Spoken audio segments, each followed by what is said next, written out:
Welcome and good evening, everybody, and especially to our two speakers, Tania A Cardoso and Kremena Dimitrova, to our audience and to all the living mappers that are here with us tonight.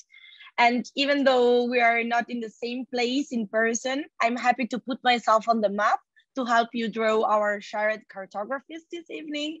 So I'm currently speaking from a weirdly hot Padua.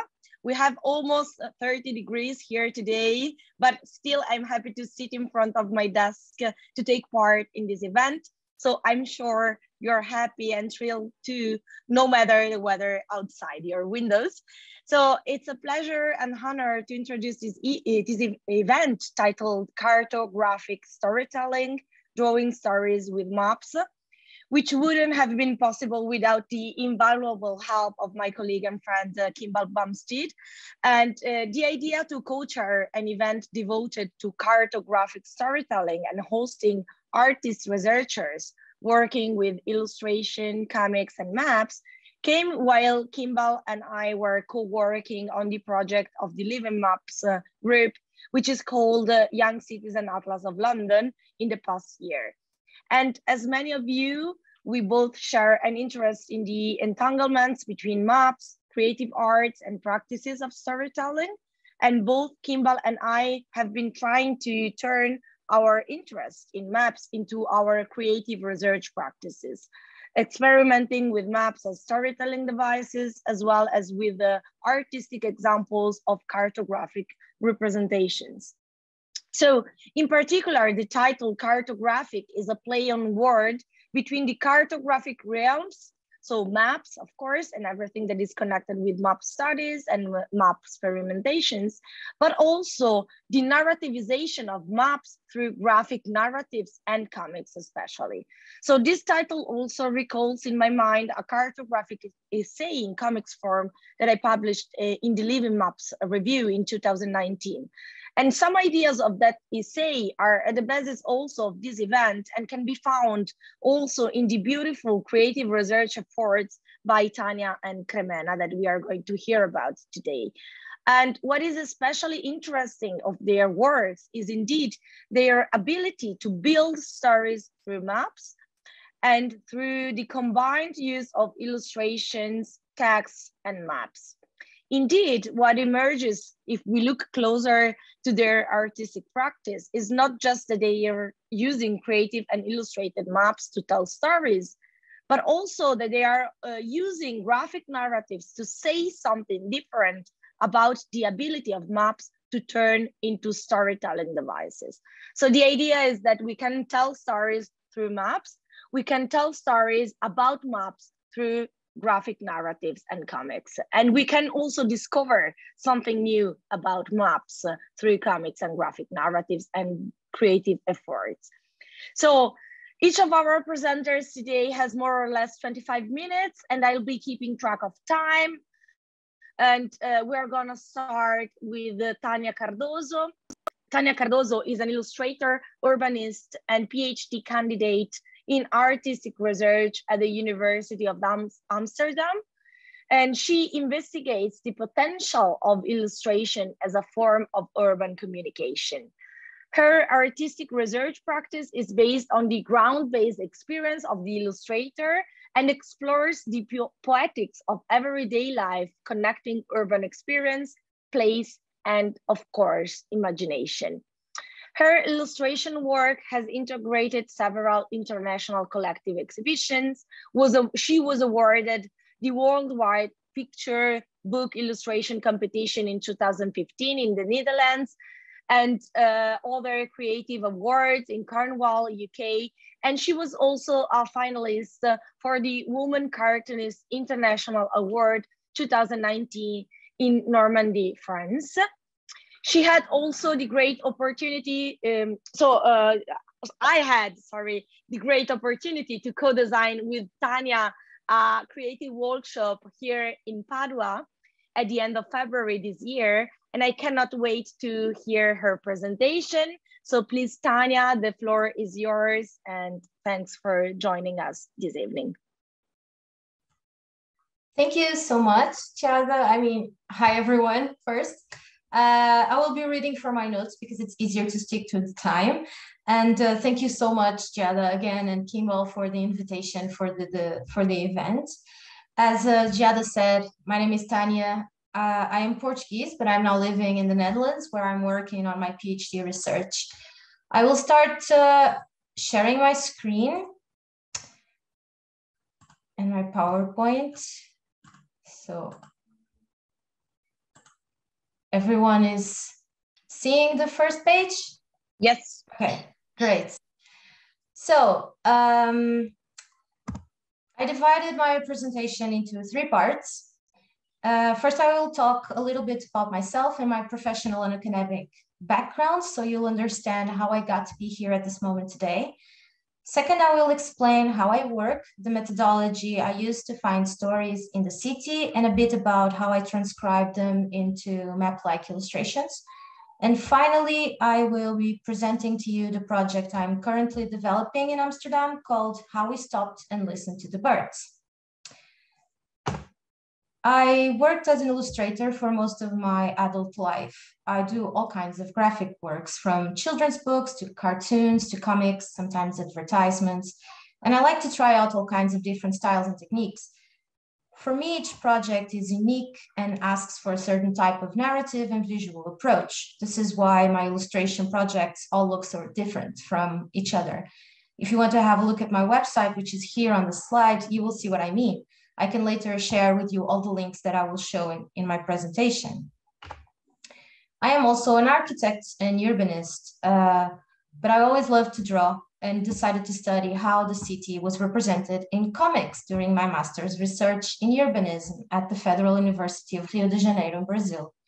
This is one of the last projects I worked on for my master's.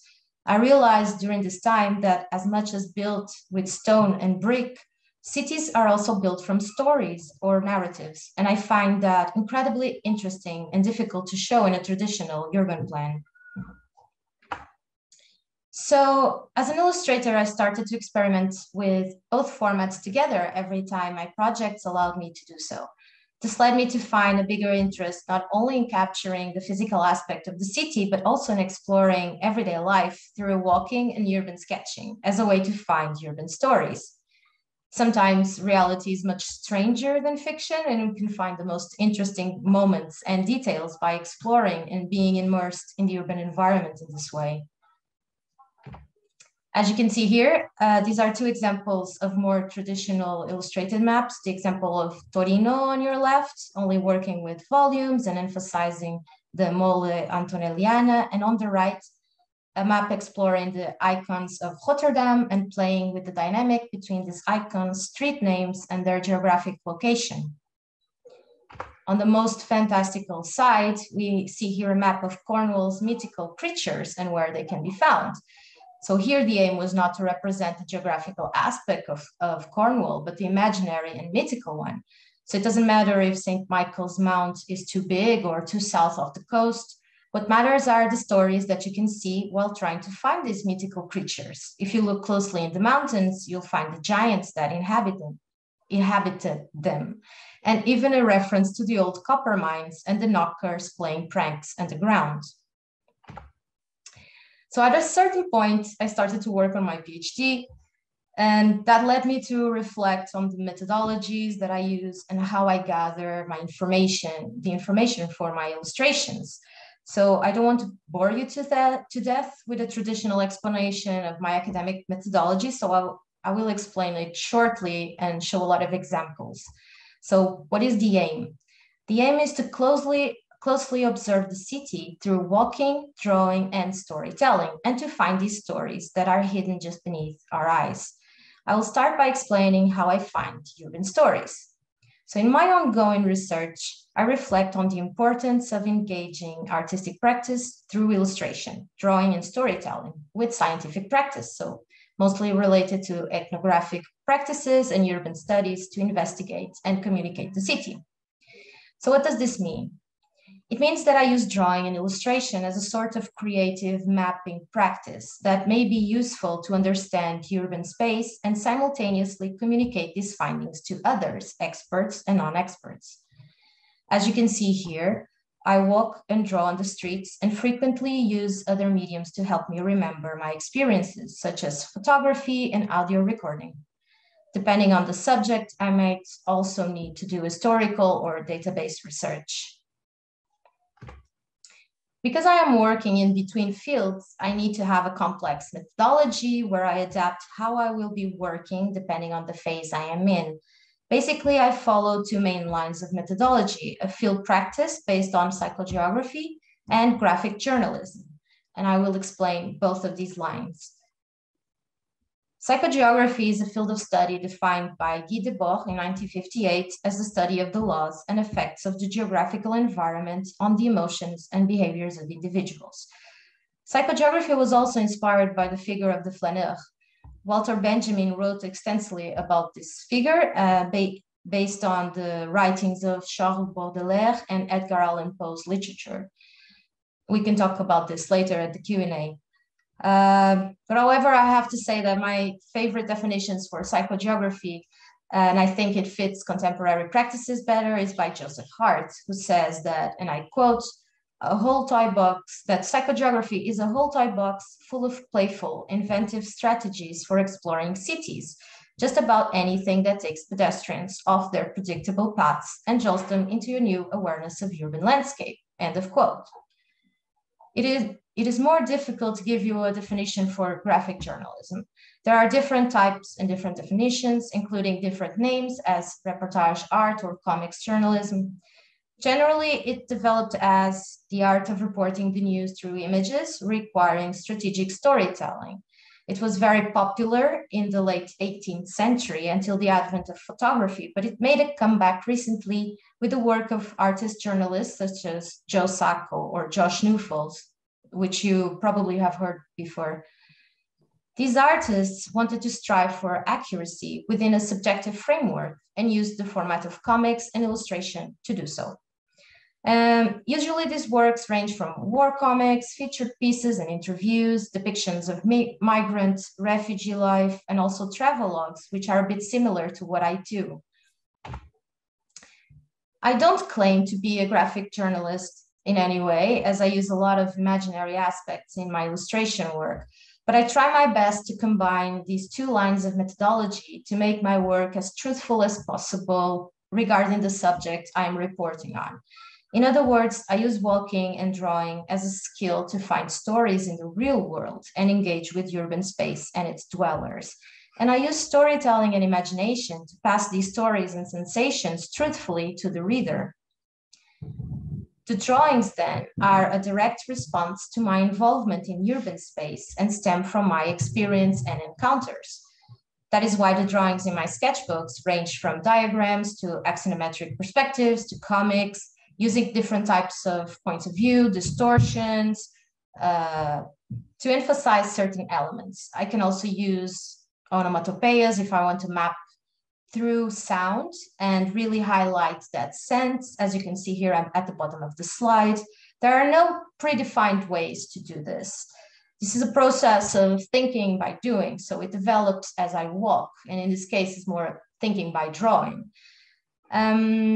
So this process of drawing in your sketchbook while you walk is a simultaneous process of observation and documentation. So now that the boring part is over, how does this work? And I'm sorry that this slide is like this, but it was the only way that I found to put the whole image on the slide. So I use the body to move around urban space and the gestures of my hands as I perceive and understand what's happening in my surroundings. And this is much simpler than it sounds. For example, we use our senses in the streets. So if we smell or hear something interesting, this attention grabber will affect the movement of our eyes and our feet. We will turn and walk in that direction. In turn, this movement leads you to use your hands as you note something on the paper, like writing about the smell, or if you cannot pinpoint where it is, or drawing its source, or even writing the sounds that you are hearing, as you can see here in the slide. This experience of movement, close observation, and drawing are what allow the creation of personal spatial knowledge. It doesn't really matter if it's a nice drawing or not, because it will reflect the environment at that given moment, depending on its characteristics. It doesn't have to be beautiful. This is why I really try to find new ways of expressing these senses on paper, being through words, colors, non-traditional formats of composition, or even different forms of folding the paper, as you see here. Although these illustrations may look like maps, especially the larger ones that are created later in the atelier, they are more like a sort of mapping practice, that in the sense that we are not creating a map as a traditional object of cartography or aiming to guide one from point A to point B. You'll be utterly lost. What I'm doing is mapping my surroundings in the sense of trying to understand what happens between point A and point B. For example, you can have an explicit connection between what is happening and where it is happening. And I frequently alternate between drawing and text, using text as an illustrative element in the picture, in balance between what I can draw and what I cannot draw, such as thoughts or certain sensations. While drawing stories with maps, as you can see by my messy drawings, I really like to integrate different illustrated elements, such as panels and balloons, mixing linear perspectives and top-down views, not exactly to let the reader know where I am, but to let them know the sense of place that I am mapping. In this example, you can see here a diagonal division. In this case, the train line cut the neighborhood in two. For the first part of my walking and drawing experience, I focused on icons and material elements that caught my eye. If you look closely, the line of text are my thoughts and corresponds to the actual drawing of the path that I took. I used the map underneath as I wrote. When I reached the train line, this logic stopped, both in my practice and in the drawing. And as I moved to the other side of the train line that you can see here indicated by the panel with the drawn passage and the words "something changed here," the whole experience shifted as it did in the drawing. On this side, I only walked through one street, Javastrat, but there was so much activity, so much noise. There was conversation going on, people shopping in small shops. A man passed by singing on his bike. You know, life was happening around me. So this more chaotic aspect of my sensorial experience is emphasized in the illustration by the writings, as I was a bit overwhelmed by it all, since it was the first time that I went back to fieldwork during the lockdown. This makes the first part of the drawing more geographically based, and the second one experience-based in terms of visual depiction. Now that I have explained who I am and how I work to create my illustrations, let's move on to the final part of this presentation. This is the project I am currently developing in collaboration with the Dutch platform for graphic journalism, Drawing the Times. It is called How We Stopped and Listened to the Birds. The motivation for this illustrated experience was the inability to continue my walking and drawing practices in the city of Amsterdam, as I live in another city and I couldn't take the train, but especially due to the impact of COVID-19's pandemic image of empty cities. These images of empty cities worldwide led me to question how the pandemic affected urban life in cities, while in other places, realities of lockdown certainly brought forward completely empty cities. Dutch cities do not feel empty in my personal experience. This multi-chapter story, still ongoing, challenges the narrative of the empty city in Amsterdam through the perspective of the illustrator researcher and by formally interviewing and talking with Amsterdam's inhabitants, urban historians, and experts. Of course, Amsterdam felt a bit emptier around its touristic center, but in fact, it was still full of life. Its inhabitants simply were too hidden in the middle of such a massive crowd. And when the crowd was gone, they appeared more visible again and used urban space to their advantage. And I wanted to capture that. Right now, each chapter focuses on specific parts of the story and maps experiences in different places of Amsterdam. While the previous slide showcases the moment we were living in 2020, 2021, and gives a bit of an introduction, the second chapter maps Amsterdam's urban development historically. The third chapter will focus on the personal experiences and changes in urban perception of each of the interviewees. I wanted to understand how Amsterdam became such an overcrowded city, so I had to go back in time with the help of a urban historian to make this work. You can see here from left to right the different panels showcasing light supplying from current times until around the 1910s. And then the history of Amsterdam's urban growth is explained by my colleague. And I also wanted to be very transparent with the whole process that I am using. As you can see here, I often showcase my character self while talking to my participants online, and also showcasing the frequent problems that occur while working mainly online. You can see how the internet disconnected in the middle of our conversation, and I try to use humor to highlight that this happens from time to time. Another aspect that I want to mention in the slides is the use of the map to visually explain what my participant was saying. This is a fairly simple map, only with certain cities mapped on it. Some of them are also showcased in the postcards on the left page. This is intrinsically connected to the concept that we were discussing at that time, which is what the municipality of Amsterdam calls sustainable tourism, and involves spreading tourism to other parts of the Netherlands. But what is funny is that the city branding calls these cities also Amsterdam something, New Amsterdam. And in the map, you kind of see what each city thinks about it. So in general, this was a fairly weird process for me. I usually work with my own experiences in urban space, but for this project, I had to imagine my participants' spatial experiences based on the 30-minute conversation I had with them. I had to take an extra good look at their facial expressions, at their emotional cues, and interpret their stories spatially, rather than in a word-for-word transcription, and without giving away their precise locations, if they are speaking about their home, for example.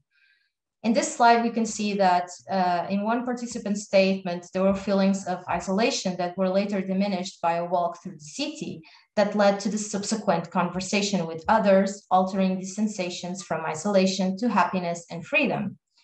My personal interpretation of the story, without altering the overall experience of the statement, takes the participant's character through the park and the streets of Amsterdam, stopping for a coffee as per her story.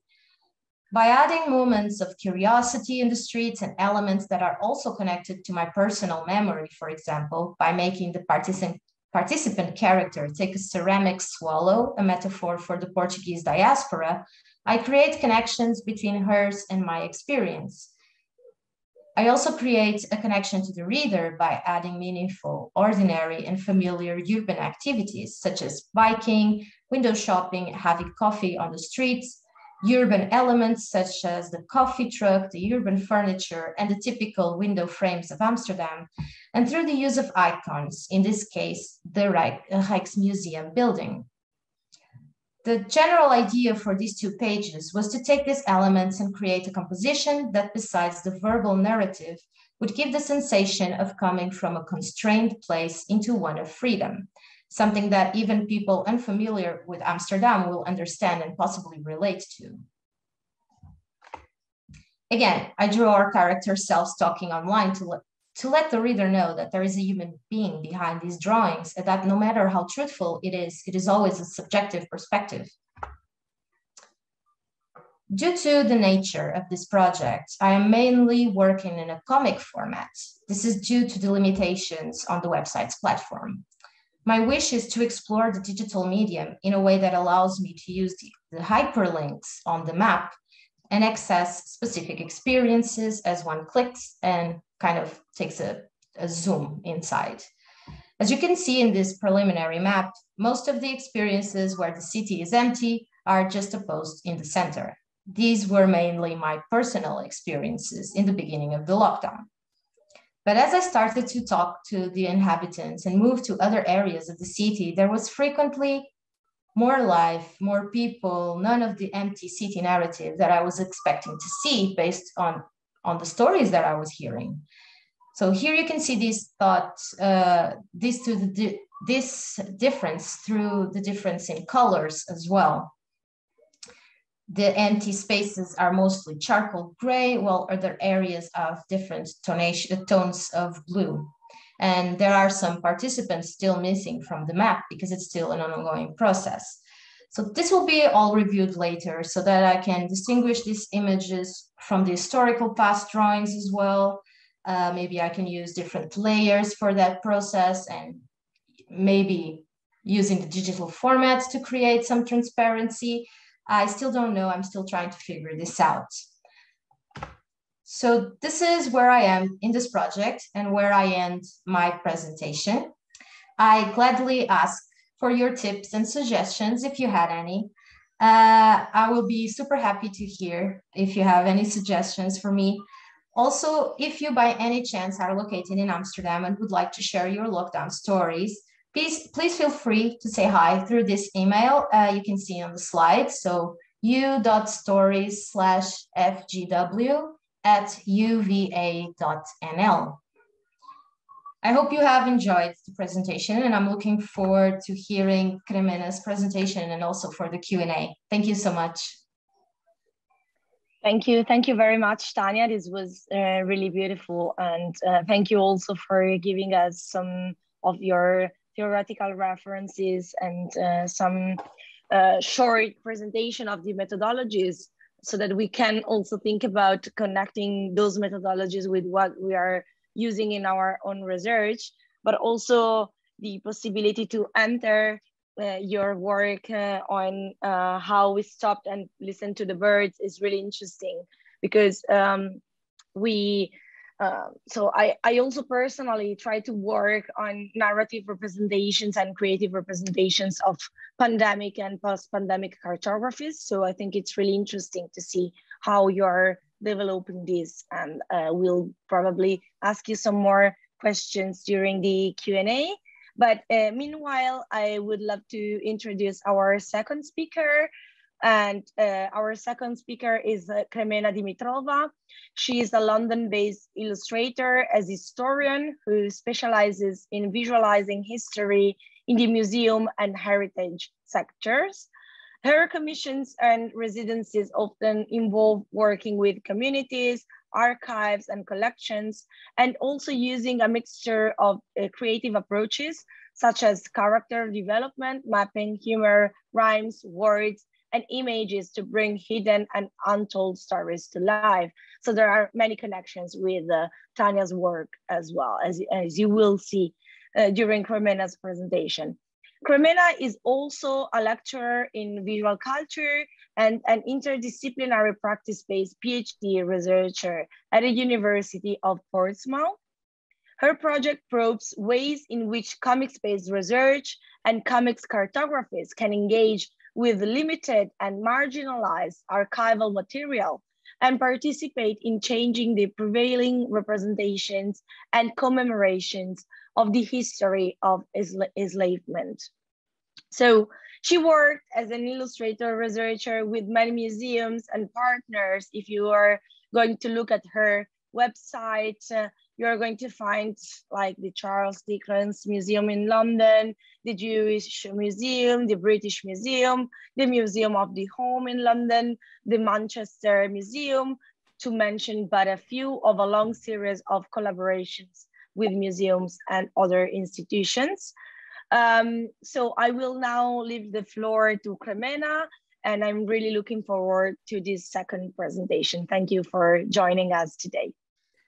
Thank you, Jada and Kimbo and Tania. Thank you for the inspiring presentation. Thank you for the introduction, and hello to everyone.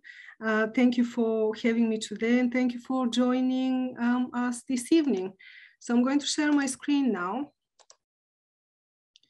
and hopefully you'll be able to see the screen. Yes? Yeah, you can see it. Okay, that's great. So don't worry about the video. There's no sound for it. I'm just going to share it, and this is how I want to start my presentation today.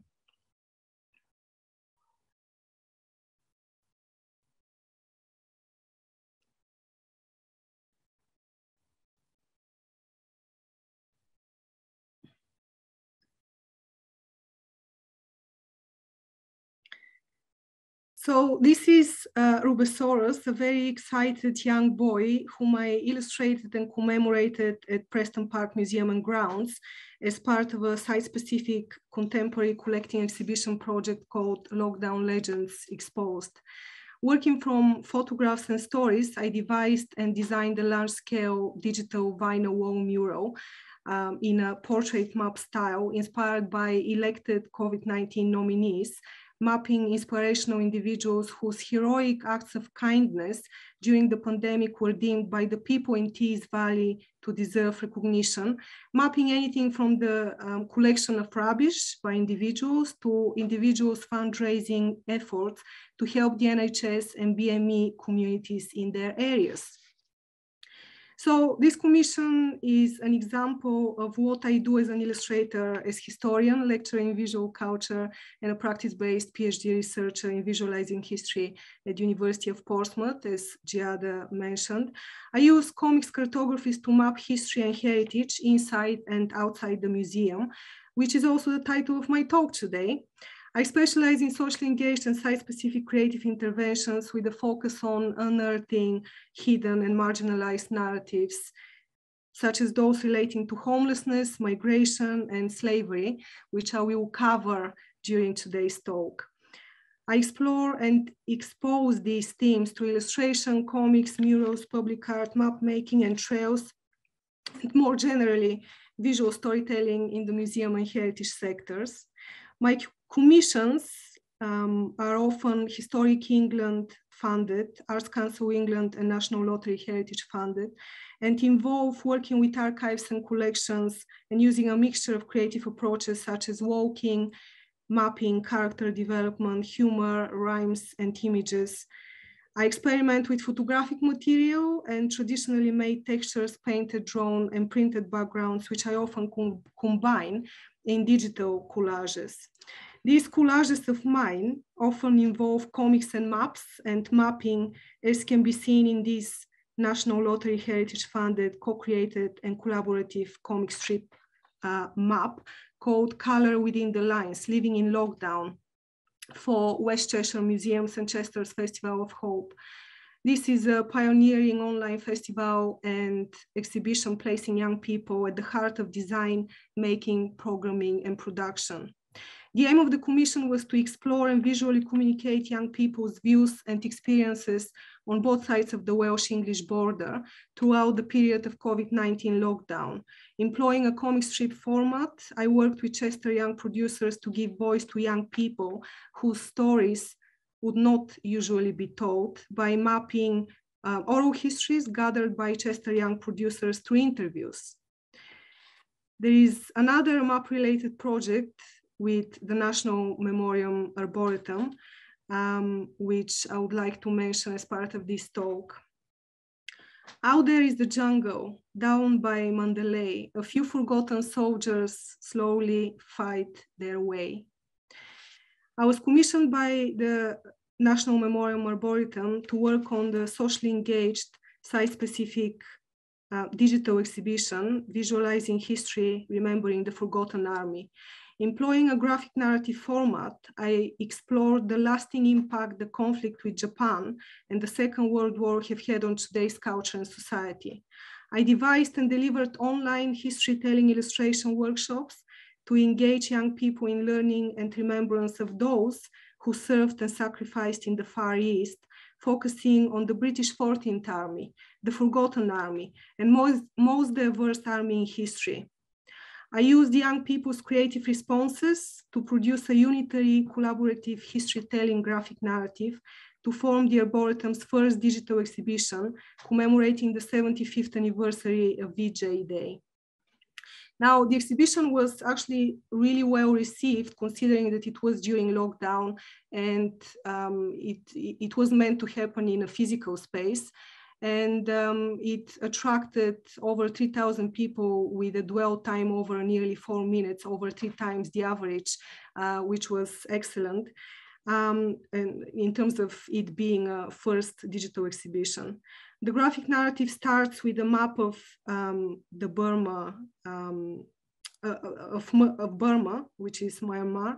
Then follows the Burma Star Medal awarded to anyone who had served in the war, all the way to the end of the graphic narrative, culminating with a multicultural map of the UK, celebrating our diverse communities today. So mapping anything from different languages, foods, and different fashions, different religious buildings, etc. When you go home, tell them of us and say, for your tomorrow, we gave our today. So obviously, in this way, through maps and mapping and through comics and their combination, I'm trying to communicate how evocative and emotional the engagement with the past can be. Mapping and maps also communicate ideas in relation to movement and migration, which are themes of significance to me personally as an immigrant in the UK. Maps build stories, and maps are stories, and stories are maps. What is it about maps that is so unique and appealing in general, but specifically to me? Well, for starters, maps can be used to promote social change, to invite critical debate. Maps provide location, of course, invite conversation and navigation. Maps are playful, exploratory, and interactive, while simultaneously making stories more real and believable in time, but also in place, space. Literally everything can be mapped, and this is what I try to do with my work and through my work. Maps exert authority. Maps have been described as a means of providing authenticity because they seem to provide clear, unambiguous links between locations in a narrative and actual places in the real world. Maps dare us. You don't believe it? Go check it out. This is there, the map affirms again and again and again. Quick confession here, I'm not great at using maps. This is why I make my own maps that I can use myself. To do that, I apply theories and scholarly work to my creative practice and interventions in order to enhance my work and working methods, and learn ways to create maps not only for illustration and navigation purposes, but also as a way of mapping research, stories, journeys, ideas, memories, feelings, and emotions. Like in my current project with the Manchester Museum at the University of Manchester, called Modern Enamels, a medieval craft carried and continued. Working from a script, I employ the comic strip format, naturally, to creatively reimagine the emotional stories of spiritual and religious-driven movement inspired by a rare and fragile archaeological medieval modern enameled plaque that people had carried with them from Europe to the UK, discovered in a field in Oldham in December 2020. I use the power of comics and mapping to help audiences visually see the object by revealing the emotional realities of belonging this object represents, relating to people, places, and time. The exhibition installation is currently happening at the Belonging Gallery, so it's very exciting times. And the maps here help us reimagine and invite us to join the characters on their journeys. The comic map asks, do the things we have left in our travels speak of our belonging or our love or something else entirely? So evocative. I will leave this question with you and move on to how maps can be used for public engagement, for social engagement, and more specifically, how I use maps for public engagement. Here is our collaborative and co-created Multimedia Associate Schools project called Tomorrowland, with the Museum of the Home inspired by the themes of heritage, community, home, and the future. I collaborated with a team of creative practitioners to co-create a poster and a large-scale digital and physical maps populated with QR codes, ideas, writings, rhymes, and visuals created by primary school children's imaginings of what their future homes in Hackney could or should look like. I wanted the children to own the project and to ensure a truly co-created spirit. So I kept their original drawings and writings unaltered so they can pinpoint them on their maps. The maps can be navigated from the Museum of the Home to the 3 individual schools, but what they show us is the children's vision of their area in 2050. Just warning you, dinosaurs are back in 2050, and if you're scared of robots or a robot's invasion, don't worry. All robots in the future are kind, nice, and helpful to humans, as per this image created by one of the children, mainly collecting rubbish off the streets. The exhibition is on at the Museum of the Home and also online. I would like to finish my talk today on a more serious and decolonial note.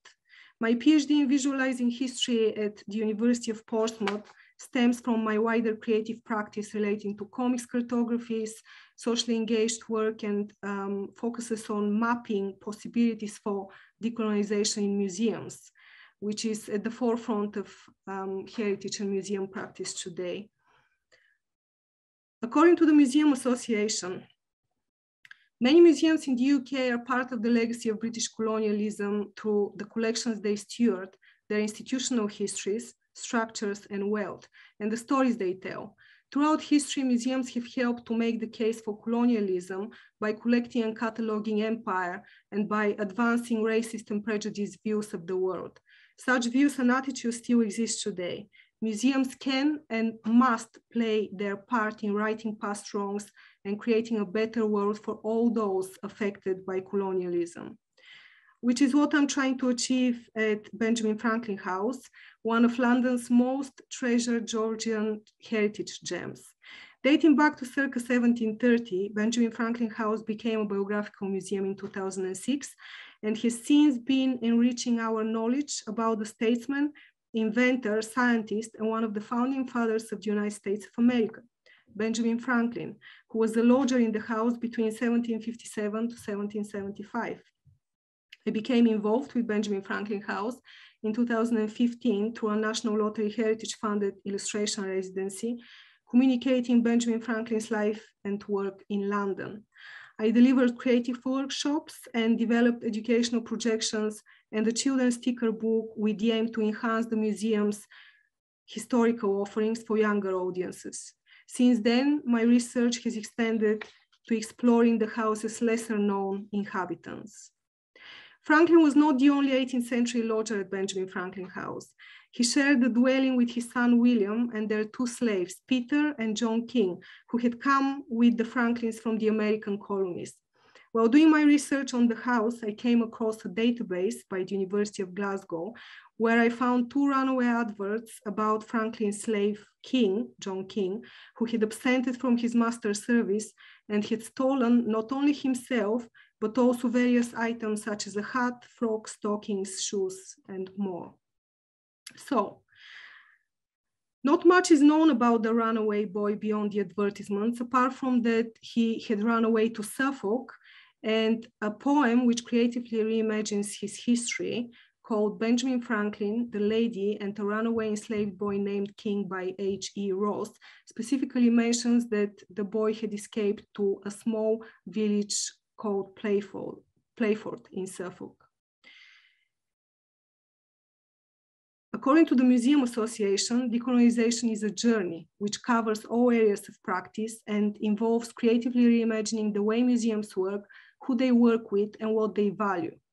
They have highlighted the growing interest in decolonizing museum practices, but have simultaneously also stressed the lack of confidence in how to action such practices. So I decided to put the decolonial museum journey into practice by actioning the theoretical frameworks and underpinnings of my ongoing comics-based PhD research into the colonial legacies of Benjamin Franklin House that I had developed over the past 3 years.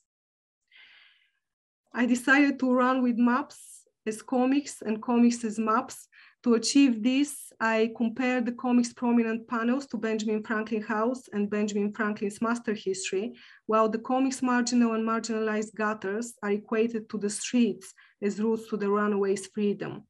So the museum in this case signifies the fixed framing of colonial power and subjugation, the panel box or framing comics, and the streets signify migration, movement, and decolonial freedom, the gutter or empty spaces.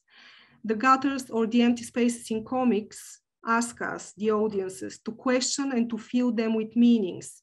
We make our own stories or understandings of the things of the past within the gutters. So by comparing the gutters to the streets in maps, I ask audiences to question and fill the streets with meanings. For example, which streets, routes could John King have taken when running away, and invite audiences to run with him. I explore the idea of runaway comics or comics on and off the page, comics on the move, not merely illustrating history, but embarking on a historical inquiry, mapping anything to do with history, historical hidden narratives, and the idea of active comics and history and audiences.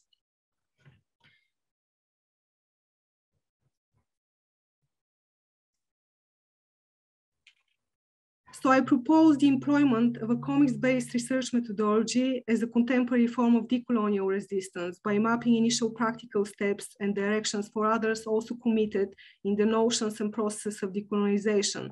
This is by mixing comics with maps. In so doing, I aim to contribute insights into how to do research through and with comics, which is an emerging interdisciplinary field of methodological practice. I explore the potentiality and the potentialities and affordances of comics cartographies, that is the conceptual as well as functional co-mixing of comics with maps and mapping as a decolonial museum methodology and as an active way of learning about colonialism in time and space. This corresponds to and endorses the notion of museums without borders and advocates for comics beyond the boundaries of the bound page. So the runaway enslaved person communicates freedom, migration, and movement beyond the boundaries of the museum. And I decided to follow in his footsteps, in John King's footsteps, by drawing Wandering and Wandering, exploring psychogeographic movement, which Tania mentioned in her talk. I followed in John King's footsteps from Benjamin Franklin House to Playford, Suffolk, based on existing archival traces, the creative poem about John King by H.E. Ross, and The Trail Below. I deemed this embodied runaway investigative mapping trip beyond my studio necessary because of the partial archival material about John King, which offers nothing much to see and nothing much to draw on. I consciously and cautiously reevaluated the positioning, manipulation, and juxtaposition of the mixed media collaged elements. Using visual metaphors, they simultaneously map, hide, discard, insert, overlap, enhance, and complement John King's fragmentary past and his incomplete path into the present. Corresponding to his life, this amalgamation presents a diagrammatic past-present mapping wheel that integrates my experiments with comics conventions as a means of representing his history. Can this map be used to explore ideas relating to getting lost as a way of knowing about slavery or colonialism? This is one of the questions I'm trying to explore. And this collaborative design, there will be a collaborative design, joint exhibition and invited artist roundtable talk, which I will participate in. This piece will be published in the collaborative design. And if you're interested, you can attend the conference at the University of Cambridge called Comics and the Global South in July. So for more on my cartographic migratory decolonial journeys with John King and Benjamin Franklin House, you can look at my papers to be published in 2022.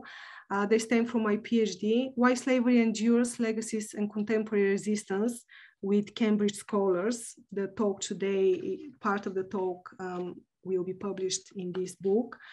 And then there's Artful Exchanges, Propositions for Museum Education with Intellect, explores the various similarities and intersections between comics and maps and the significant operational synergies to be gained from their merger, especially in terms of audience engagement in a museum context.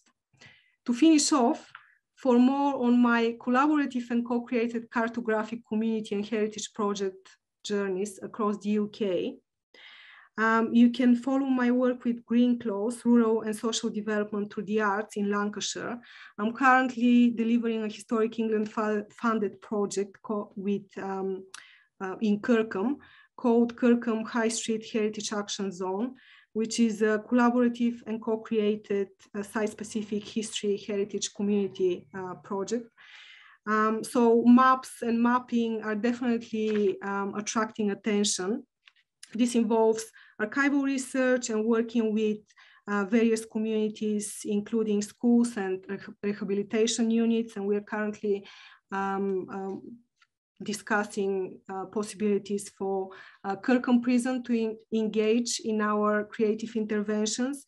We are co-creating and illustrating with the communities a functional bespoke heritage map trail and brochures of Kirkham that communities can use to walk their stories for years to come. And Giada mentioned in the beginning of when introducing me and my work that I'm working with the British Museum. So this project is starting tomorrow. I was invited to deliver a co-curation project at the British Museum with Single Homeless Project called Comics Cartographies, Mapping Objects, Building Connections, Walking Your or Our Stories. I'm collaborating with the head and coordinator of community partnerships to plan and deliver our storytelling workshops with Single Homeless Project members, with the aim to provide opportunities for them to connect, take part in creative activities, and learn about the British Museum and its vast collections through the mapping of objects and the creation of an objects trail. We are starting tomorrow, and this is the welcome letter I have designed for a more personal touch. So with this in mind, I want to thank you for listening. I would welcome your questions, and for collaborations, you can always contact me. Here is my website. Thank you.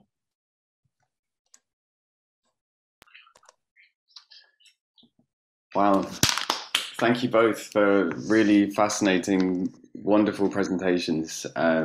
Like really so interesting. Also, you know, so many links between them, so many parallels. And yeah, I was really amazed by well, one of the things that really struck me, I think, of both of your presentations was this idea that you're both very much working with this idea of a map, the process of map making. That there is something, you know, the idea that you're both working with drawing and maps, and there is this way of them communicating stories, and both the drawing and the map become this very effective way of communicating a story, but also that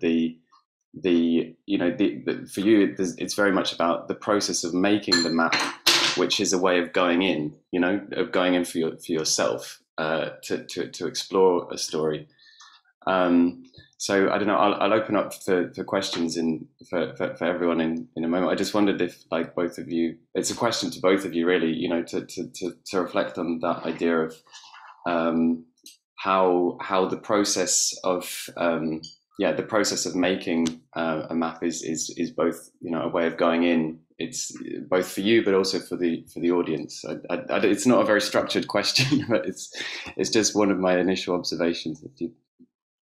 To either of you, if you wanted to respond. You want to speak first, Kremena? I was just going to offer, if you wish, you can start first. I don't mind. No, go ahead. Well, I would speak from a historical perspective. Of course, I call myself an illustrator as historian. I'm not a historian by training. I'm an illustrator. But having said that, I work with histories. I never liked history when I was at school because it was all about dates and kings and queens. And I'm interested in ordinary people and engaging people. And nowadays, especially within the museum and heritage sector, the work we do is all about working with communities, engaging them, making things inclusive, accessible, engaging the ordinary people. And after all, museums and heritage sites are no longer about hiding and being quiet and putting our arms behind our backs and no touching, no feeling. They're all about discussion and conversation and getting together and getting out there and collaborating and co-creating. And people want to see their stories when they visit these sites. We want to attract more people. And that's why I feel it's very important, and this is happening, the shift is happening. Historians, curators are having to work with artists, designers, creative practitioners, or even historians and curators need to really think outside of the box. And I think we, the creatives, well, I believe everyone is creative. And that's why I work on community heritage projects to co-create and co-illustrate and co-design. And help people to do that. So I feel maps and mapping and comics through speech bubbles and text bubbles, and they can communicate people's ideas, memories, stories in various ways beyond illustration, because illustration is about illustrating a pre-existing text. So the visual visualizes the text. Whereas with comics, there's this multi-layered way of telling stories where the text says something completely different to the image. So well, what do you think, Tania? Yeah, I agree. I disagree with some points, but I'll get back to that. I agree when Kremena speaks about the historian point of view and how engagement with people and collaboration is very important. And also coming from, you know, architecture and urbanism, map making is very different from what we do. Cartography is very different from what we do. These types of mappings are not cartography. There are more counter cartography or deep mapping than actual, you know, creating a proper urban map or proper architectural plan. And where I disagree a little bit is about illustration. So, you know, there are different types of illustration. So illustration is not only meant to illustrate a text. You have different types of illustration and different dynamics between word and image. So at this point in our time, there is illustration that complements text, that says something more about the text. And that's what I like about using, you know, illustration and mixing comics and mixing picture books and mixing all types of illustration together, like take them out of the box and use them as, you know, as better as they serve the purpose. So the purpose to communicate something. Yeah, but that was, I think, my answer to your question, which I started to talk and I completely forgot what it was. I just wanted to add to Tania, really, to ask you about the role of truth, sort of following on from what you're saying. I feel like in your work there is very much this sort of interplay between fiction and reality, and you're very much you're very much a character within the maps and the story, and to me there is, you know, I was particularly thinking of the image of the Javastraat with the Dappermarkt in Amsterdam, and where you kind of cross under the bridge and then you go into this different reality, and then you've sort of seen this other world, or that, you know, it feels different, and so the drawing, you know, somehow becomes different, and I just wondered sort of if you could say something about that idea of truth and about the idea of fiction and fantasy and how those two things sort of interplay with each other. Yeah, thank you so much for that question. That is the chapter that I'm working on now, which is, it's very tricky to balance this movement between reality and imagination. I cannot really call it fiction in this sense, because this is something that I am there and it triggers. So reality triggers my imagination into something. So it's not really fiction, but it's a subjective interpretation of what is happening. And it's not also false. So it's very tricky. You need to balance both ends on things. In my theoretical, exploration on this, I was reading a lot about third space and a lot about magical realism and how these concepts and this literary trope can, help me find a balance, or help me find this dimension between reality and imagination, where these drawings are, because they are not, a copy of reality, but they are also not, real in the sense that I am interpreting what is happening. So they are their own thing. So they are like this third space that exists for something else, for discussion, for communication, for reflection.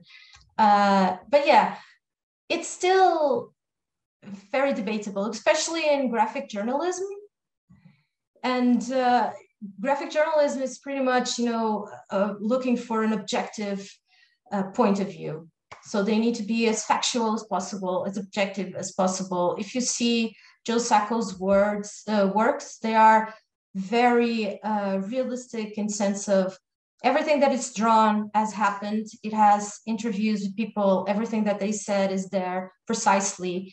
The environment that is designed is as it was there. So it's very powerful in a way that it's so realistic and so objective in that sense, but it's still his subjective perspective, because it's his hand that has drawn, and it's his choices that are put on paper, at least from the point that I am looking at them. So yeah, it's tricky, and I cannot really answer your question in that sense, because it doesn't have really a question. It's pretty much in debate, but I hope that by the end of my PhD, I will have like not a mini answer, but like some more expanded version of an answer, of a proto answer, maybe. Hopefully, at least in the fields that I'm working on. Yeah. Excellent. Does anybody have any questions they'd like to ask? You can either type in the chat. I know there's lots of comments, lots of very positive comments and suggestions that people have, sort of links that people have made. Okay, we have a question from Ollie, which is talking about to Kremena, which is Runaway Comics, your project. It's an interesting term. Can you say a bit more about it and how it relates to your work on mapping? That's to Kremena. Thank you.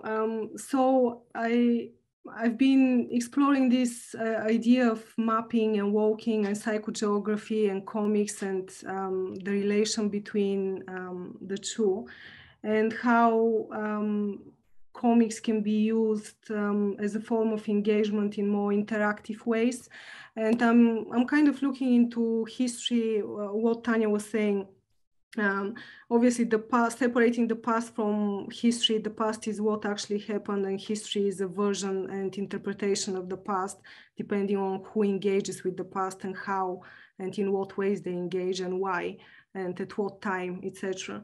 So I'm looking into ways of presenting comics or history in non-linear ways, because obviously historians are trying to communicate history in a linear format.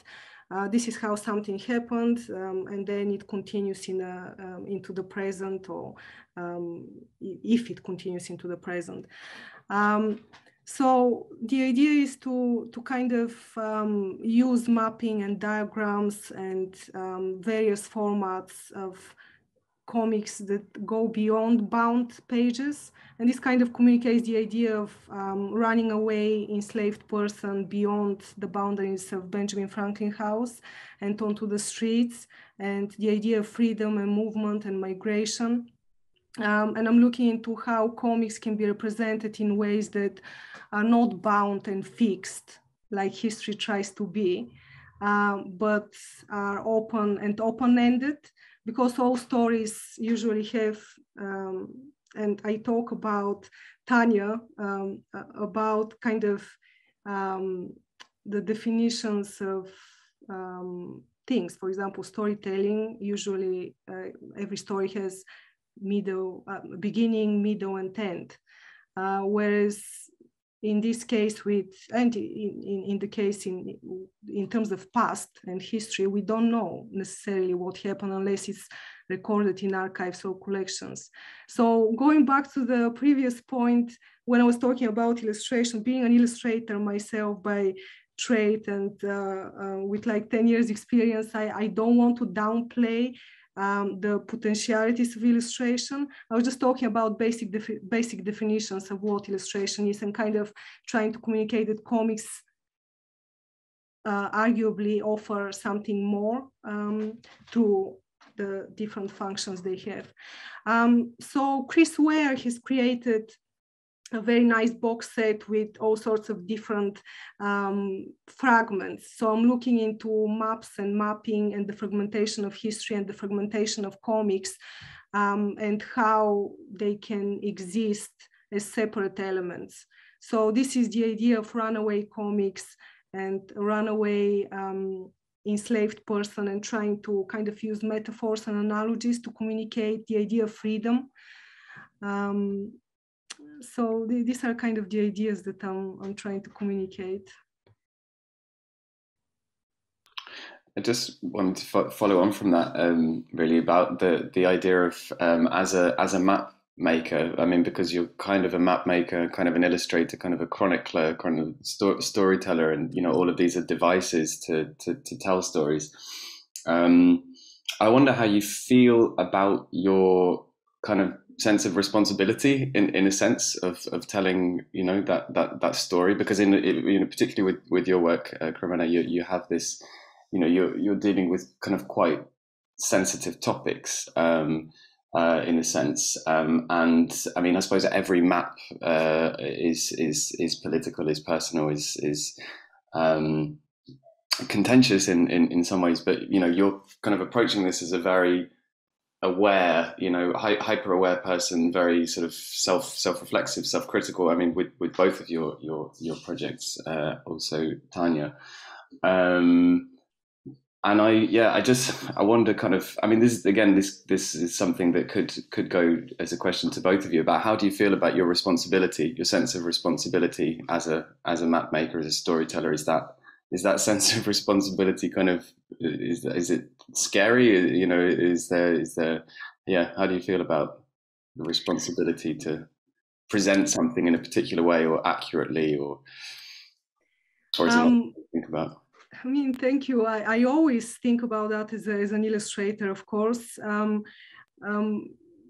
I suppose illustration in relation to photography or film, I suppose you have creative license sometimes, and it's not as invasive or as intrusive, which probably that's why Joe Sacco and many other illustrators and comics makers actually go to war zones and use their hands to document, because it's more personal. But I think as artists, as creative practitioners, as illustrators, we're always self-conscious and self-aware and self-critical. And I believe that controversial topics, I mean, again, I don't like necessarily linearity, or these stories don't necessarily attract my attention, and that's why I focus on migration narratives, working on homelessness, working on slavery and colonialism. And there's so many stories that are begging to be told, and these are the stories that we need to tell. This is what people, I suppose, and especially nowadays, want to hear, or at least these are the stories that I want to hear and see. This is what attracts my attention, everything that is different, unseen, strange, unusual. And it's, of course, it's controversial. It's, of course, contested to talk or discuss colonialism, race, inequality. These are difficult and, painful topics. But kind of shifting our attention elsewhere, where we can hear all the nice endings and all the nice stories. I think we've done that so much so far, and it's time to find ways to engage with these histories, and through creative means, I feel that we can open up imaginations without making up necessarily stories, as in making up.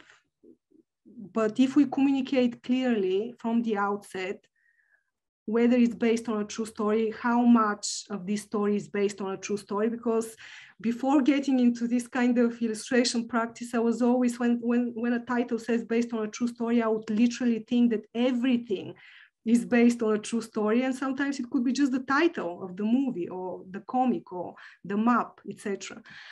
So as long as we clearly specify and explain and give enough information for audiences to know and to find out extra information from the outset, then in this way, we kind of can communicate clearly. But as long as something can be inclusive, accessible, and invite conversation, this is what's important to me. Even if it's perceived as negative conversation, at least people are made aware and they're starting to discuss, to see, to feel, to touch, to engage and interact. Yeah, I completely agree with Kremena on this. I wouldn't say anything else I don't have anything else to add. I completely agree. Great. Thank you for that. So there's a question in the chat for Tania from Natalie, which might be kind of a sort of quite an interesting segue from where we've just been with that. So I'll just read it out. So Tania, I was interested in the way that you spoke about using recognizable features within your project, such as the little van serving coffee in the city, which is so familiar to those of us who inhabit cities. I think it's almost in this way that you're able to portray the truth, in inverted commas, by presenting experience in such a way that we can instantly relate to it and perceive it to be valid. It's here that the truth can be found regardless of the fictional elements included. I'm really excited to see how you build all these explorations in your work. So as a question, how do you narrow in on the features you see to be, which are relatable? As a question, how do you narrow in on the features you see to be relatable in this way? And are they drawn from self-experience or consensus of participant information? Yeah, thank you so much for your question, Natalie. I think, yes, the use of these recognizable features are very helpful, maybe not to portray the truth, but to connect to the reader, because there are features, urban features in this case, that are common in different cities. There are problems and issues that are common in different cities, like gentrification, for example. So if you use certain elements in your illustration that work and that trigger that meaning in the illustration, other people will recognize that and also not identify with that, but kind of connect with that in a certain way. So to answer your question about the features that I use, it's a mix of my own experience and of the participant information. So when I talk to my participants, the talk that I have with them is a bit, I don't want to lead them in the conversation that I have with them. There are certain aspects that I want to know about their experience. So they will tell me, I leave them space to speak. So they tell me all kinds of stories. And if I need any kind of specific information that I really want to know, I will ask. And they generally send me a picture, or they will tell me details about that. And they are always connected to the process of creating this piece. So when I have a page finished where they are portrayed, I usually send it to them, and they tell me, yes, this is exactly what I meant, or no, this is different. I was thinking about something else. And so it's like a back and forth. This is also why it takes a little bit long to publish a chapter, because it needs to have these conversations need to happen so that the information that I'm saying is correct, and that it can be meaningful, not only to them, but to others that can, identify with these stories. So I hope I answered your question. I think I did. Thank you for that. There's another question for you, Tania, in the chat from Kay, which is, where on the spectrum between reality and imagination do you see the traditional urban morphology and illustrations used by urbanists? So it depends. If we're talking about, when you create a urban plan totally from scratch, so tabula rasa on a place, and you create something from nothing, so that's completely imaginary. If you are creating, because it's an ideal plan. If you are working with an existing place, so you need to map that place, you need to know what's happening in there, you need to know the geographical conditions, you need to study it before you start planning. But even then, it's a bit imaginary, because when you are actually doing this construction work, things change. So the plan that you are creating, it's always an ideal plan. It's never reality. It's never what's going to be in the end. It's so it's, yeah, I think it will be like an ideal visualization of what we want city space to be, and not really a reality thing. So if I create a urban plan, it's not real, it's a plan. Yeah, that's my answer. I think that's what you were asking, right? The traditional urban morphology.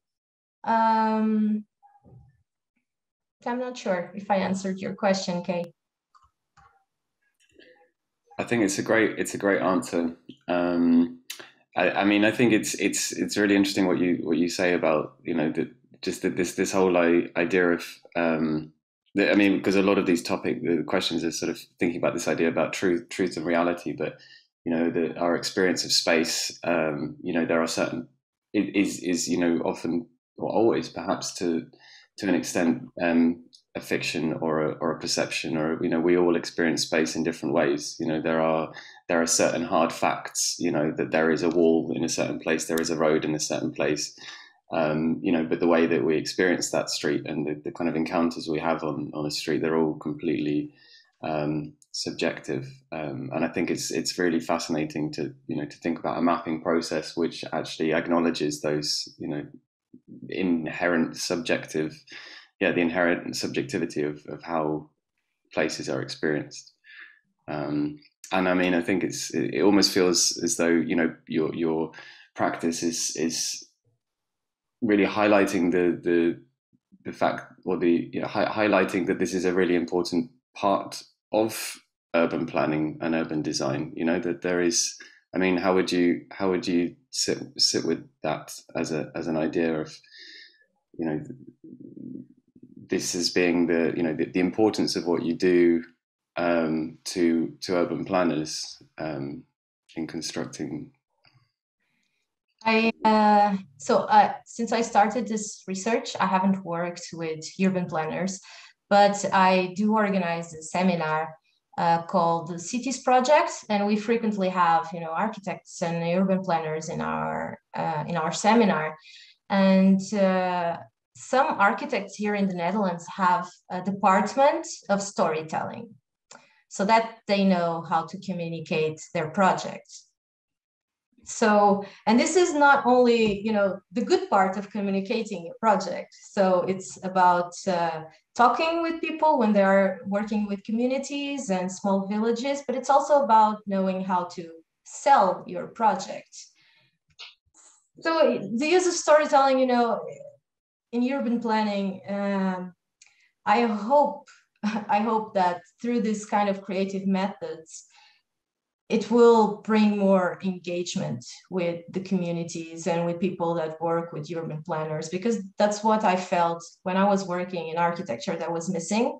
It's pretty much I won't call it a one-man show, because there are a lot of people working in an office, but it's mostly completely top-down perspective. So you are the architect, you know what is good for this place. And I think frequently that's not the case, especially because the architectural firms not always work, in places that they know, and sometimes they don't do proper research, and we have, empty neighborhoods, we have squares that are not used, we have other urban, morphologies that are completely empty because people don't use them because they have no meaning to the inhabitants before. So there should be a way for urban planners to engage people in their practice, and to architects as well to engage people in their practice, because it's incredibly important to when we make a city, right? I think that's why I left architecture, because I really couldn't work like that. And when I started my master, that's what I was motivated. I wanted to find a way to engage people with it. And I found that comics was an especially good way to engage with people. And people were super happy to be heard and to be seen and to be part of something that involved their habitation, their neighborhood. So I really felt that is missing still. But there are, small companies and small offices that work with creative practices, especially with sociologists and anthropologists, and it's starting to kind of develop more this sort of mapping practices with people to understand how the neighborhood works as a neighborhood. So where people usually meet, where what are the problems? So streets that they don't use so much because the lightings are out, for example, or there's a tunnel that people don't use because it's perceived as dangerous. Why is it perceived as dangerous? So these kinds of things need to be questioned with people. They need to be designed with people as well. And well, I thought that was missing in the practice, and I think it's still a problem. But it's also because architecture and urban planning, it's always for yesterday, right? You're working for projects that their deadlines were yesterday, and you need to just work. So I understand that there's no time to do these types of things, but maybe we should rethink the way that the architectural world and the urban planning world, how is it headed? Maybe it's not headed in the right direction, and it should be rethought. Nice. Is there any other questions? You can also raise your hand if you want to speak, or you can type it in the chat. I have just a kind of slightly perhaps silly question for Kremena, which is I feel like a lot of your projects there is this idea of thinking about the future or thinking about the past as well as the future, and I love the idea of what was it, the robot, which was I can't remember what was it was going to be nice and friendly robot in the future. So I thought it's great. We don't need to panic. And I mean, like obviously with future, I mean we can only predict. That's the whole nature of future. Whereas with the past, there's interpretations of it. Whereas the future is almost completely rooted in imagining. And I just wondered, sort of from the perspective of an artist, illustrator, is there one that you prefer working with, past or future, or present? I mean, is there? Well, that's not a silly question at all. It's actually a very interesting question. I mean, of course, children, the Museum of the Home project, children are very, very imaginative. That's why I love working with them. Sometimes they ask questions that are legitimate questions that we haven't asked ourselves, perhaps. They are not shy necessarily, depending on the age, of course.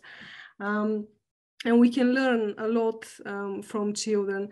Whether I like working with the past, I like working with the past. Of course, the idea of truth-telling and fake news and authenticity. I mean, the question of authenticity in terms of anything, and especially in terms of history, is very tricky question, because what is really authentic? I mean, nowadays we live in a world that we constantly reimagine, revisit, repurpose, restructure everything, so refashion things. It's a postmodern way of living, isn't it? Probably since the medieval ages, we haven't really innovated much.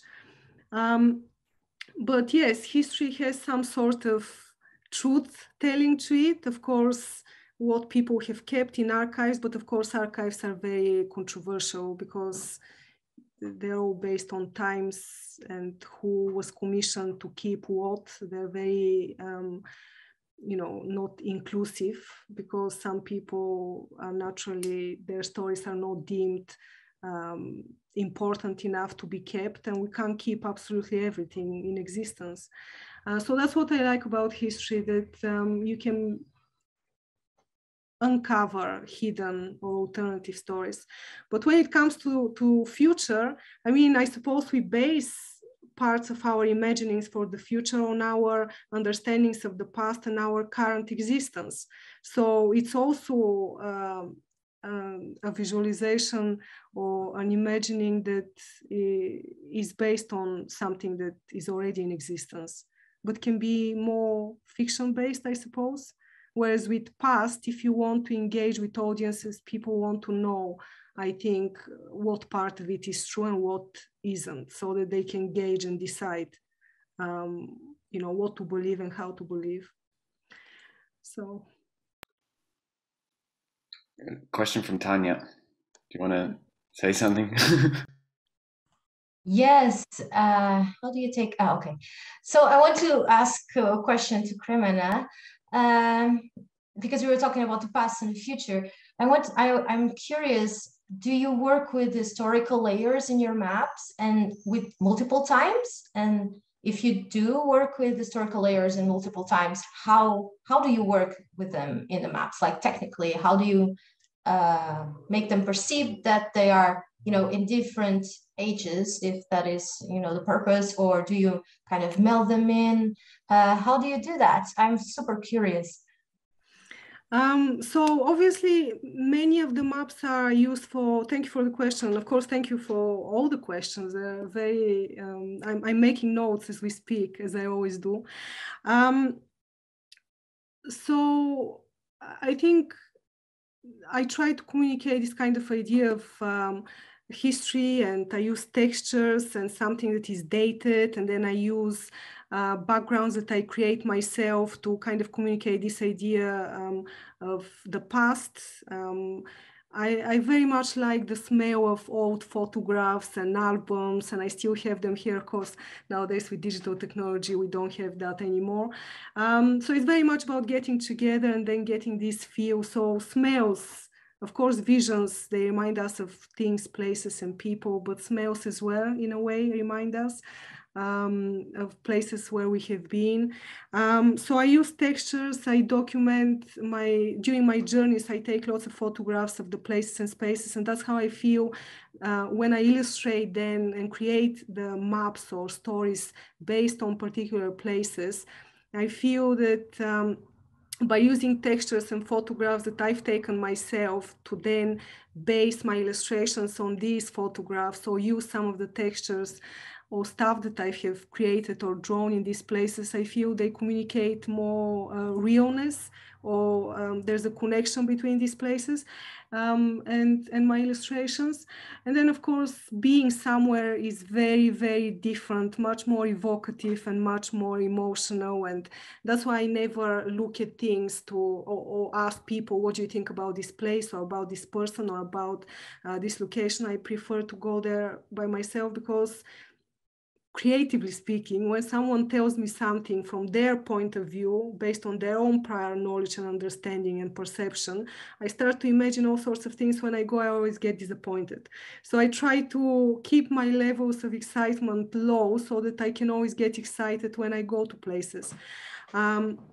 So yes, I try to communicate this idea of nostalgic and the idea of history and past, which is what it is to me. And that's why I very much like working with museums, galleries, heritage collections, and nowadays through walking and mapping. I think there's something unique about maps, and I think they exert authority, as I discussed during my talk, mentioned a little bit, above all other artworks, especially because of the fact that they relate to a place and you can actually go there and be there, even if a building no longer exists, it used to be there. So by being in this space, you can perceive it in a very, very different way and imagine it. And yeah. Can I ask another question? I think that both of you are working with both the device of mapping or maps and drawings as very relatable topics. I mean, what you just said, that the idea of, as a viewer, you're able to connect with the stories in a very relatable way, both through the geographical thing of the map, because you can see the street, you can see where it is, you can imagine yourself being there, but then you also have the drawing, which is this sort of thing that we can see. It's, illustration illuminates a story in a very visual way. And I just wonder whether, because to me it's like the two of these things combined makes it hyper relatable. There's this kind of it's which comics have, this kind of idea of a narrative. You're led through in a sort of specific way, but with a map plus the illustration, it's you've got this sort of double whammy. And then the drawings, the onomatopoeic crack crack crack with the drill, you can hear the sound. It's a slightly stupid question, but is one more important than the other, the map or the drawing? And if so, why? Or is it the relationship between the drawing and the map that makes it so relatable? It's a question to you both. I think it's a very good question, and I'll give the stage to Tania if she wishes to start first. But I was thinking about that, especially in terms of the Manchester project with the Belonging Gallery.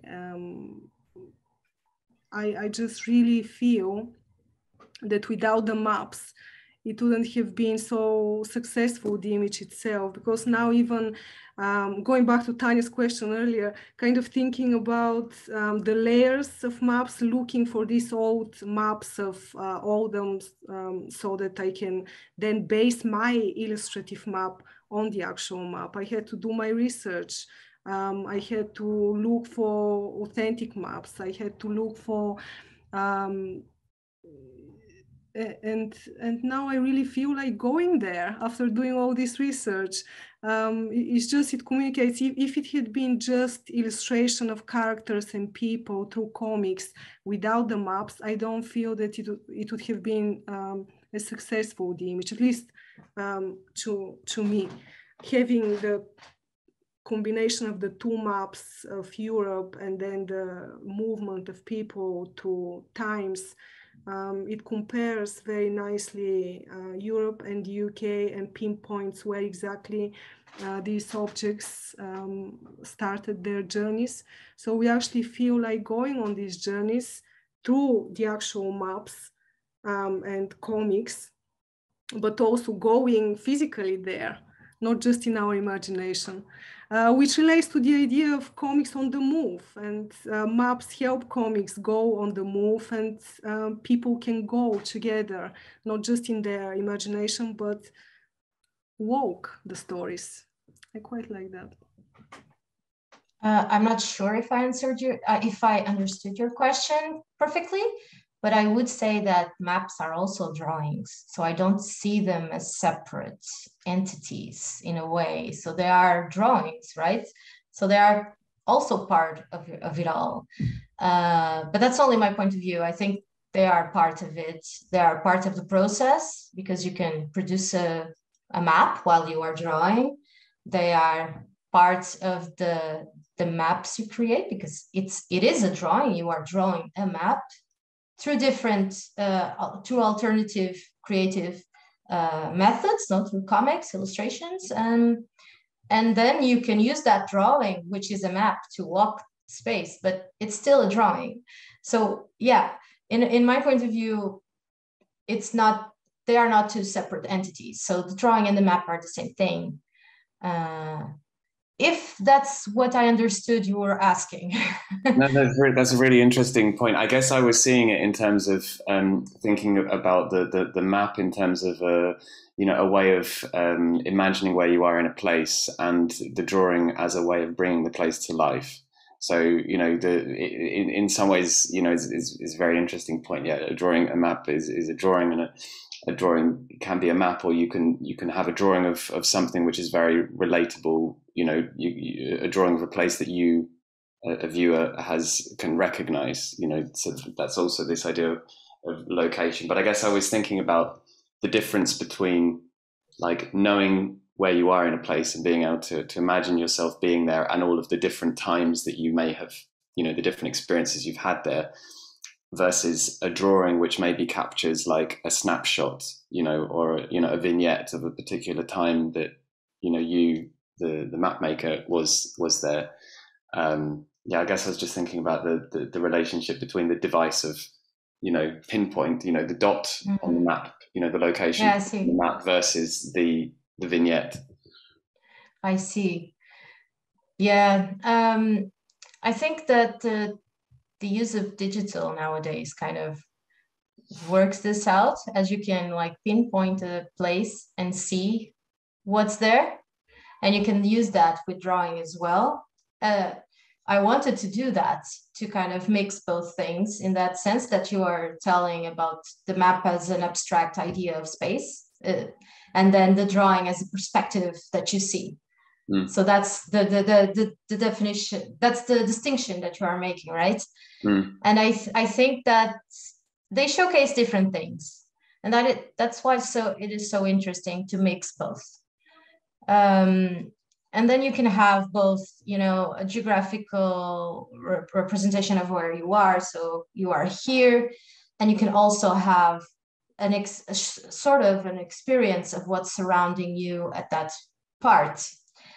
But I think that these two distinctions don't need to be, apart.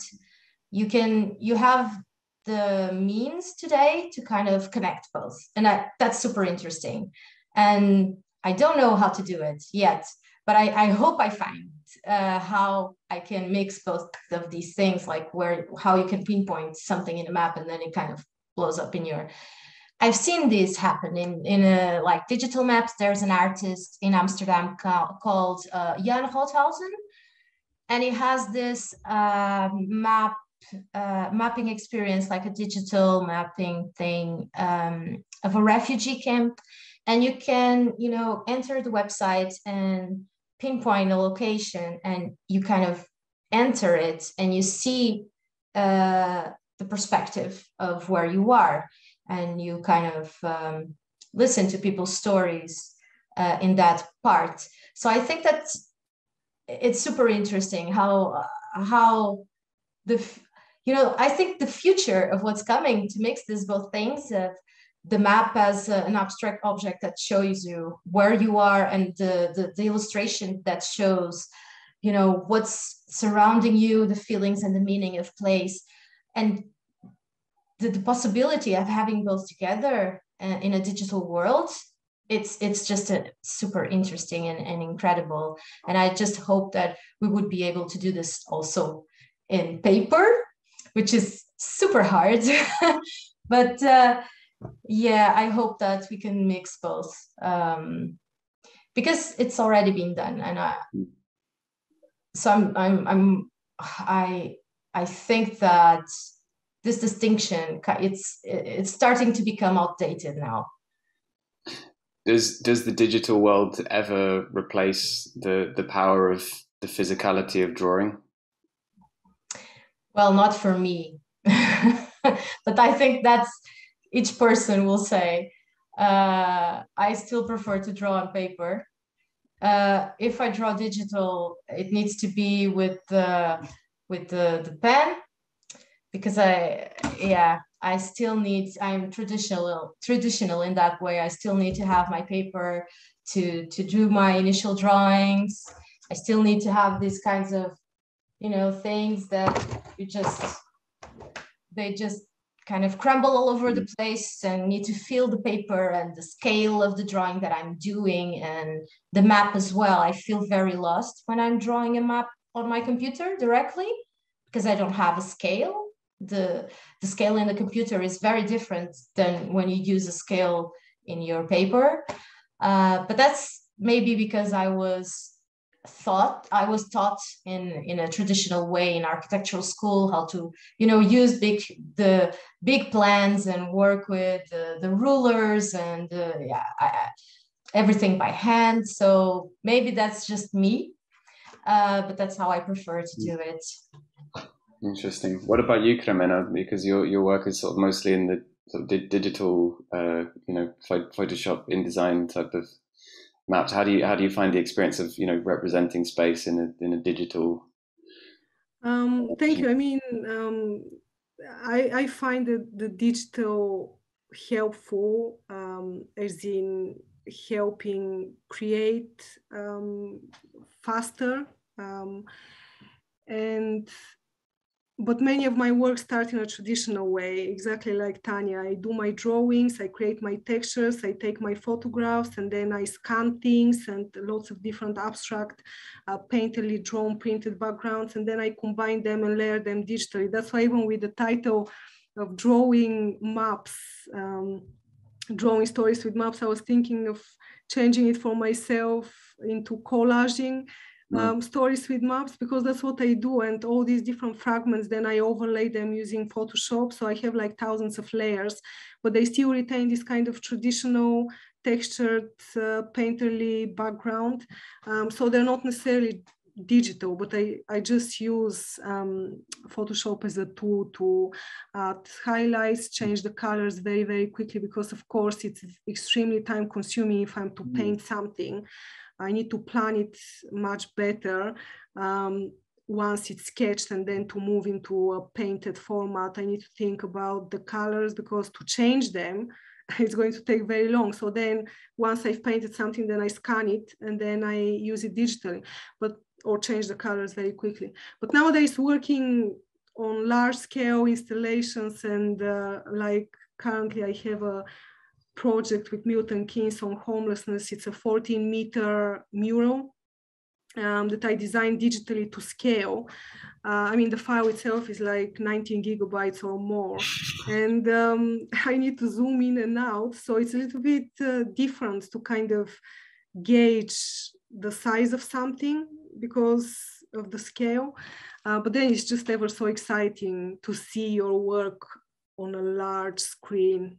So it's very different, but I do like the digital as a tool to enhance traditional methods, not just to use it for creating, but to use it to help. Thank you. It's interesting.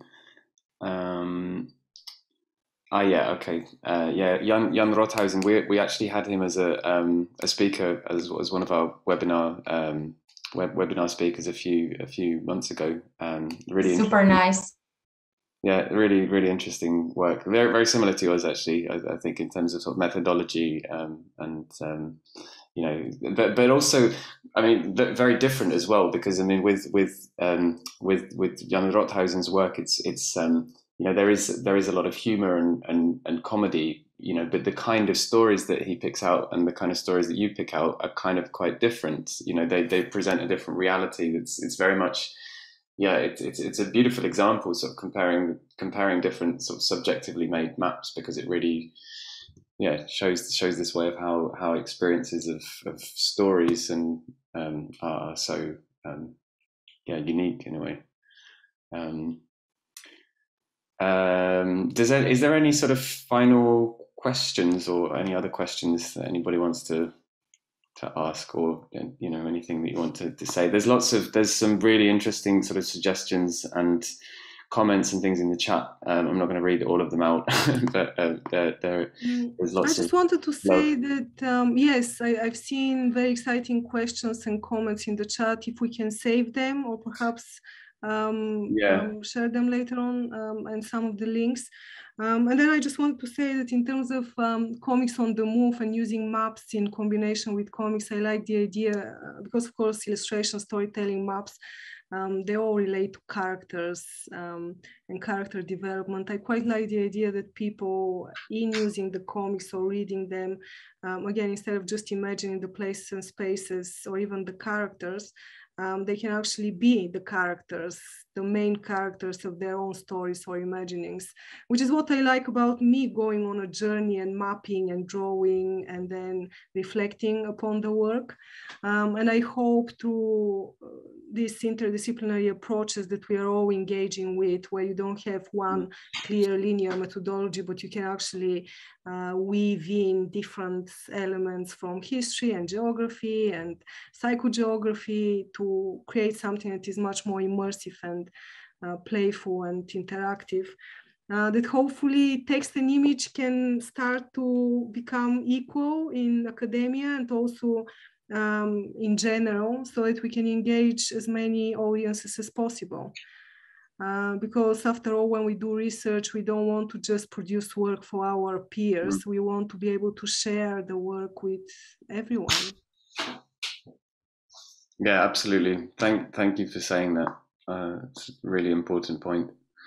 I actually thought that the diagram that Tania, you showed at the beginning of this sort of meshwork of all these different approaches that are sort of, you know, crossing over and the intersections of all those different approaches, I thought it was a really interesting way of sort of demonstrating, you know, that idea. You know, these sort of multidisciplinary practices, which are really, you know, the way to sort of look at what does each, what is specific about a practice and where are the margins and where are the overlaps.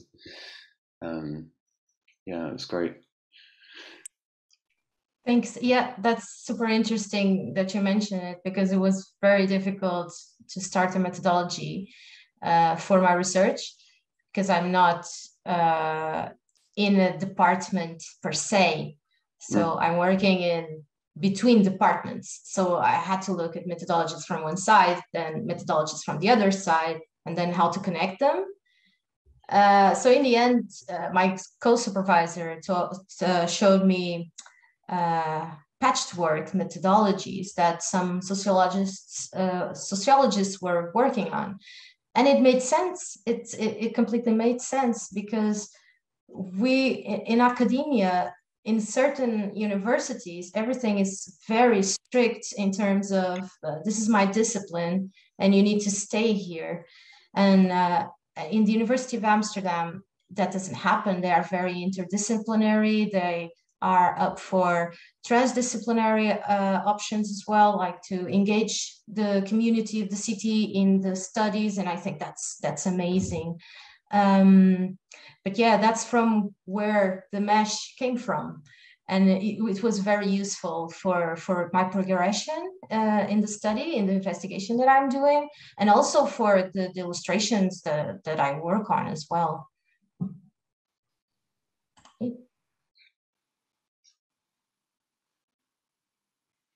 Nice, thank you.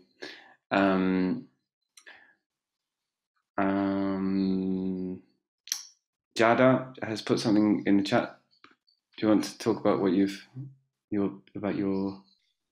Yeah, it's just it's getting really late here in Italy, so I wrote it down because I'm not really able to express myself anymore, especially in another language. But I really enjoyed hearing about your examples and seeing also how much Kremena's work touches in many different points, but also Tania's work, things that I've been trying to work on from the perspective of a cultural geographer. So especially on cartographics and the idea of comic book cartographies, the idea to use comics as maps and maps as comics as well. So the contamination between these two languages, but also to work on all the map-like features of comics. And I really enjoyed this connected with the space of the museum. And I think I will give it some more and deeper thoughts, especially because I'm working now as the coordinator of the Museum of Geography here. And I think Museum of Geography, sorry. So I think that it's really interesting what you've been trying to do, also to make it more accessible through comics. So which looks like a very apparently simple language, what it means to decolonize also the space of the museum. So I think that something that should be maybe focused in another meeting could be, an event could be, to think about how to use this not only to run research and to do research, but also to communicate research. So we already spoke a bit about using comics as a runaway methods, as ways to move behind research, to communicate research, but maybe next time we can focus more on also the participatory methods that they have been working with. I was listening to Tania's work, and when she was mentioning the way in which she compares what she does with the expectations of the people that she was speaking with. And there is so much to say about that as well. So how much do your stories tell something more about the story that we were collecting? So how much do your own stories help people to make sense of their own experience? So on the one hand, of course, they try to find themselves in your representations, but probably your representations tell them something more about the spaces they inhabit. So I think that there is a kind of exchange where the illustrator and artist is not only drawing what they expect to see on the page, but also something else. And so, yeah, it was really interesting and beautiful. And thanks also, Kimball, for all your questions that were really interesting. Thank you. All right, well, I think that's a good time to wrap it up.